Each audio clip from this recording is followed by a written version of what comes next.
بسم الله الرحمن الرحیم. السلام علیکم. کتونکو نن به موږ تاسو ته د دوبۍ ولیعهد عزت مآب جناب شیخ محمد بن زید النهیان پاکستان ته د دورې باره کې معلومات درکو او زموږ وزیر اعظم عمران خان صاحب چې هغه له څومره عزت ورکړو هغه به راته هم وړاندې کوو. خو د هغې نه مخکې تاسو زموږ پښتو ټي وي چینل سبسکرایب کړئ او بیل آیکن ضرور دباو کې داسې ویډیوګانې تاسو ته په وخت در رسي. کتونکو پاکستان د یو کال نه را روان دی او مختلف قسمه حکومتونه پرې حکومت کوي او په پاکستان یو ورځ د بلې نه خرابه تیره شوې ده. خو اویا کاله پس په پاکستان چرته او دا حیا حکومت راغلی دی کوم چې دا وعده کړې ده چې پاکستان به د غټو غټو ملکونو په سب کې ودروم او ان شاء الله دا وعده مکمل کېدو طرف ته روانه ده. زموږ وزیر اعظم عمران خان صاحب ترکی ته په دوره تللی و او د کامیاب دورې نه پس نن زموږ ملک ته دوبۍ ولیعهد شیخ محمد بن زید النهیان دوره کړې ده. خو پاکستان چې د دوبۍ ولیعهد له کوم عزت ورکړو د هغې څه مثال نه میلاویږي او دنیا ته یې وښول چې زموږ ملک د مسلمانانو ملک دی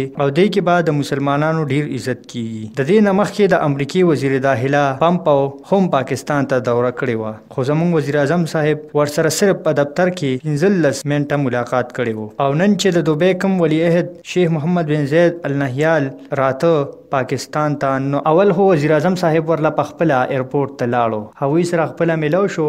ګارډ اف آنر یعنی د عزت استقبال یې ورته پیش کو. د 21 توپو سلامي یې ورته هم پیش کړه او زموږ خپل ایجاد کړی شوی جهاز JF-17 ټنډر باندې یې ورته سلامي هم پیش کړه. بیا یې د ځان سره مخکې سیټ کې کېنولو او پخپله یې ګاډی چلو او هغه یې پخپله مېلمهانې ته بوتلو او هغه ته یې وښول چې پاکستان به په هر مشکل وخت کې دوبۍ سره ولاړ وي. د خوشحالۍ خبره دا ده چې دوبۍ په سخت وخت کې پاکستان له 6 اربه ډالره ورکړل او عمران خان ته یې وویل چې دا قرض مه ګڼه، دا پیسې چې کله پاکستان سره زیاتې شي بیا به موږ له راکې. د دې د واپس کولو څه خط یا سیسټم نشته دی او ورته یې وویل چې څومره پیسې دې هم پکار وي نو قرض د نورو ملکونو نه مه اخله. دوبۍ به تاسو سره په هر مشکل وخت کې ولاړ وي او ستاسو امداد به کوي او د سود نه بغیر به تاسو ته پیسې درکوي. زموږ وزیر اعظم عمران خان صاحب د دې نه مخکې دوبۍ ته 2 دورې کړې وې او د دوبۍ حکومت نه یې صرف 3 اربه ډالره اغوستي وو خو هغوی ورته 6 اربه ډالره ورکړل او د واپسې یې ورسره